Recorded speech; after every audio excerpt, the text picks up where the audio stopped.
Məzəli insanıdır. İstəyir ki, o məzəli siması ilə də yaddaşlarda qalsın. Yaddaşlara belə oturmaq istəyirlər.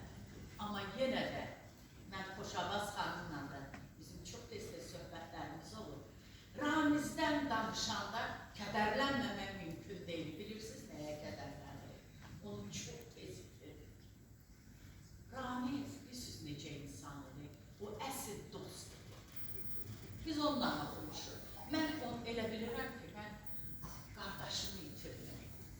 Mən arxa itirdim. Mən həm söhbətimi itirdim, həm dərdimi itirdim.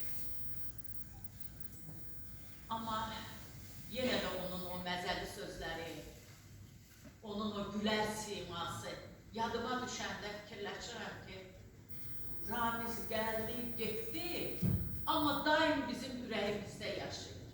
Burada əyləşən bütün sənət insanlarının, bütün Azərbaycan tamaşaçısının ürəyində daimi yer tutur.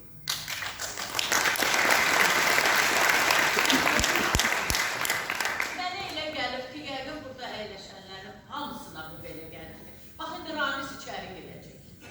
O gür səsi ilə hamıya deyəcək ki, xoş gəlmişsiniz, əyləşin, özünə məxsus zarafatları ilə. Ruhu şad olsun, Ramiz. Gözəl bir şəkildir ki, bugün sənin çox gözəl evlatların var. Sənin adına layiq evlatların var. Sənin bu sənət ocağına bizi yığa biliblərsə, afərin olur.